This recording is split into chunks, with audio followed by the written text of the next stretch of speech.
আসসালামু আলাইকুম স্যার, আপনি কেমন আছেন স্যার? আলহামদুলিল্লাহ, আল্লাহ পাক খুব ভালো রাখছে। জি, অনেক ধন্যবাদ স্যার। আপনি কষ্ট করে আজকে আমাদের গ্রামের মসজিদ মাদ্রাসা কমপ্লেক্সে গাছ রোপণ করলেন এবং আপনি আমাদেরকে আপনার গুরুত্বপূর্ণ সময় থেকে কিছু সময় দিচ্ছেন, এই জন্য প্রথমে ধন্যবাদ জানিয়ে নেই।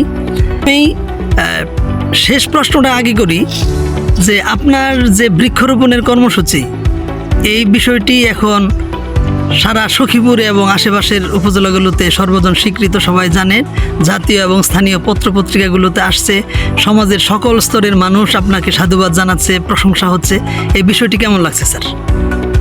আমি প্রথমেই ধন্যবাদ দেব আমার বর্তমান যে প্রচারের যুগ, ফেসবুক এবং বিভিন্ন মিডিয়ার মাধ্যমে মানুষ আমার এই কর্মটাকে জানতেছে। আমি তো শুরু করেছি শুধু আমার একটা খেয়ালিপনাভাবে শুরু করেছিলাম, কিন্তু আজকে প্রচারণার স্বার্থে হয়তো আমার কর্মটাকে সমর্থন করে হয়েছে বলেই আজকে এত বেশি প্রচারণা হচ্ছে। এই প্রচারের জন্য আমি বিমুগ্ধ। আমি এত ক্ষুদ্র একটি বিষয়টাকে এত বেশি প্রচার হবে আমাকে নিয়ে আমি পরিতৃপ্ত। আমি যদি কাব্যিকভাবে বলি, বিমুগ্ধ আমি হব পরিতৃপ্ত সেদিন যেদিন দেখিব সবুজের ডগায় ফুটেছে ফুল লালচে লাল। অনেক ধন্যবাদ স্যার। আমাদের সম্মানিত দর্শক যারা আছেন তারা হয়তো অনেকে চিনতে পারছেন, তাদেরকে আমি আরেকবার একটু পরিচয় করে দিই। স্যার যদিও সর্বজন পরিচিত, আমাদের সামনে আজকে কথা বলছেন বড়চৌনা উচ্চ বিদ্যালয়ের অবসরপ্রাপ্ত শিক্ষক, আমাদের সখীপুর বড়চৌনার কৃতি সন্তান জনাব আতিকুল হক সুমির স্যার। স্যার, আমরা বলছিলাম যে আপনি বৃক্ষরোপণে আজকে সখীপুরে এবং আশেপাশের উপজেলাগুলোতে প্রশংসিত হচ্ছেন। এই চিন্তাটা স্যার, অবসর জীবনে তো মানুষ আরামায়েশে দিন কাটায়, বিভিন্ন কাজের মধ্যে ঢুকে যায়, ব্যক্তি স্বার্থের কাজে। আপনি কিভাবে নিজের টাকায় কিনে নিজের খরচে গিয়ে সখীপুর এবং আশেপাশের উপজেলাগুলোতে যাচ্ছেন, গাছ লাগাচ্ছেন, এই চিন্তাটা স্যার কোথা থেকে এলো? আমি যখন যে বিভিন্ন অনুষ্ঠানে যাই, সামাজিক যে কোনো অনুষ্ঠানে গেলে যখন আমাকে বলা হয় আমি অবসরপ্রাপ্ত শিক্ষক, আমাকে বলা হয়, আচ্ছা, আমি এই অবসর শব্দটির মাঝে আমি সবসময় মনে করি হয়তো তারা খুঁজে পায় অনেকেই যে বার্ধক্য, অসহায়ত্ব এবং কর্মক্ষমতাহীন এবং উপার্জনহীন এরকম একজন মানুষকে বোঝায়। আর আমি যে শিক্ষকতা করতাম এখানে কিন্তু আমাদের তাই অনেকেই মনে করেন আমাদের। আমি সেই থেকে ভাবছিলাম যে আমাকে কাজ করতে হবে, এবং আমি যেহেতু সারা জীবন শিক্ষকতা করে শ্রেণীকক্ষে পাঠদান করেছি, ভালো দিক নির্দেশনাও দিয়েছি, এখন আমাদের সীমিত সামর্থ্যের মধ্যে থেকে সমাজের পৃথিবীর কল্যাণের জন্য কাজ করার সুযোগ আছে। আমার এই সীমিত আয় থেকে আমি সেটাই শুরুটা কিভাবে করলেন? আমি শুরুটা হলো আমার পার্শ্ববর্তী বিদ্যালয়গুলো যখন আমাকে নানানভাবে তারা বিভিন্ন কাজে তারা আমার কাছে যখন সহযোগিতা বা পরামর্শ চায়, আমি বিদ্যালয়গুলোকে প্রথমে সম্পৃক্ত থাকতে চেষ্টা করি, এবং আশেপাশের কয়েকটি বিদ্যালয়ে আমি যখন পার্শ্ববর্তী শিক্ষা প্রতিষ্ঠানগুলোতে সম্পৃক্ত থাকার জন্য আমি নিজেকে একটু ভাবলাম যে কীভাবে সম্পৃক্ত থাকবো। সেখানে নানা শিক্ষা উপকরণ, প্রয়োজনীয় কিছু উপকরণ, খেলাধুলার উপকরণ, হয়তো চেয়ার বা কোনো ফার্নিচার, এগুলো নিয়ে ভাবছিলাম, কিন্তু একদিন সেগুলো ক্ষয় হবে। আমি সেই জন্য ভাবছিলাম কীভাবে চিরায়ত হওয়া যায়। সেই থেকে আমার এই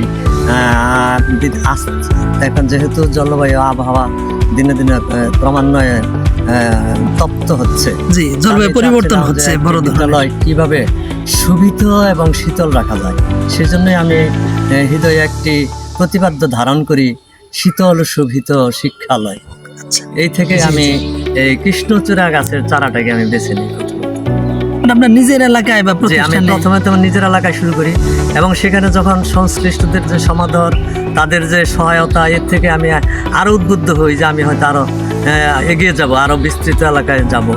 তা প্রথমত আমার ইউনিয়ন, তারপর আমার পার্শ্ববর্তী ইউনিয়ন, আমি যে ইউনিয়নে বসবাস করি স্থায়ীভাবে, সেই ইউনিয়ন, পার্শ্ববর্তী ইউনিয়ন, এবং সেখানে অনেকেই অনেকেই বলেন যে হয়তো আমি নির্বাচন করবো কিনা। আমি স্যার এই প্রশ্নটাই করতে চাচ্ছি স্যার, যে আমাদের সমাজে যেটা প্রচলিত যে ভালো কাজ করতে গেলে সবাই ভালো চোখে দেখে না, তো এই মহৎ কাজ করতে গিয়ে আপনার কোনো প্রতিবন্ধকতা বা কোনো বিদ্রুপাত্মক মন্তব্য, কিছু প্রশ্ন কেউ করতো যে আপনার কি সামনে কোনো পোস্টে ইলেকশন করার চিন্তা ভাবনা আছে কিনা, কিন্তু আমি এইটাকে যেহেতু আমি কখনো ইলেকশন করি নাই, এবং ইলেকশন করব না, সেই চিন্তা থেকে আমি ভাবলাম যেটা মানুষ বলতেই পারে যে মানে এখন মানুষ তো বলে, কিন্তু আমি যদি প্রশ্ন করি স্যার আপনার এই ধরনের কোনো চিন্তা ভাবনা আছে কিনা? একদম সঠিক, এই ধরনের কোনো চিন্তা ভাবনা নেই, আমি চিন্তা থেকে করি নাই।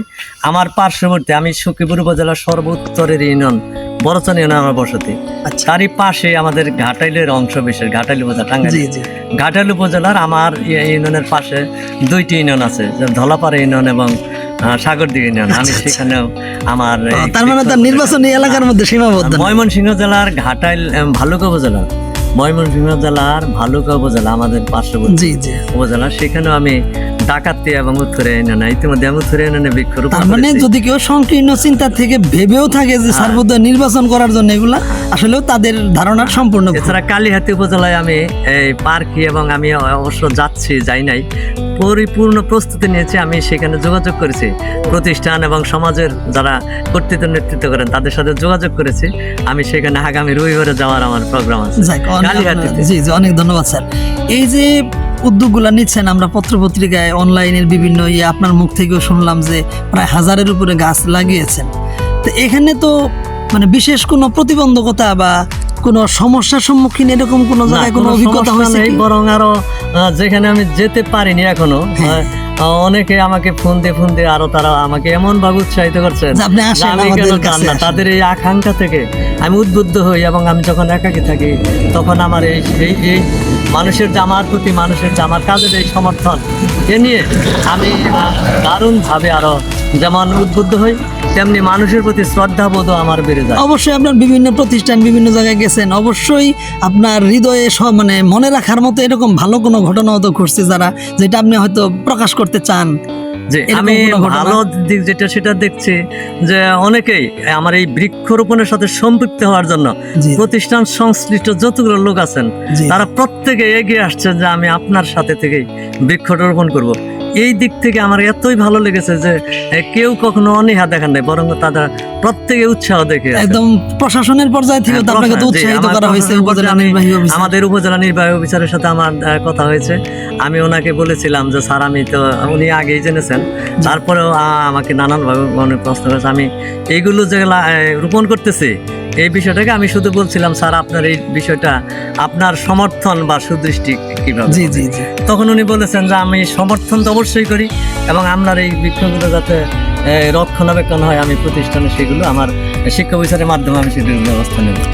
আপনার উপজেলা নির্বাহী অফিসার যদি এই পদক্ষেপ নেয়, আপনার যে বৃক্ষগুলো লাগাচ্ছেন সেগুলো অবশ্যই একদিন সুশোভিত হবে। স্যার, এখন আপনার এই বৃক্ষরোপণ এবং পরবর্তীতে আরও কোনো ভালো কাজের সাথে যুক্ত হওয়ার আপনার নিজের কোনো পরিকল্পনা বা আমাদের জন্য কোনো পরামর্শ আছে কিনা? যে হায়াত তো আল্লাহ পাকের হাতে, আল্লাহ পাক আমাকে যদি সুস্থ রাখেন, আমার সামর্থ্য দিয়ে আমি আমার এই বাকি জীবনটুকু আল্লাহ পাক যতটুকু সামর্থ্য দিয়েছেন এবং আমার জীবনের জন্য সুস্থতা যদি দেন, আমি আমার সামর্থ্য দিয়ে মানুষের কল্যাণের জন্য, পৃথিবীর কল্যাণের জন্য আমি কাজ করতে চেষ্টা করি। তাহলে সবশেষে আমাদের সবার উদ্দেশ্যে যদি কিছু বলার থাকে স্যার?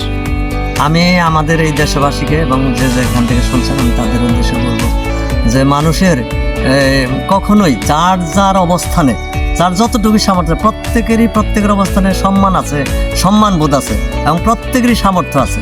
যার যার অবস্থান থেকে সামর্থ্য রেখে প্রত্যেকে যেন মানুষের কল্যাণের জন্য কাজ করতে চেষ্টা করেন, এই আহ্বান রাখছি। জি, অনেক ধন্যবাদ স্যার।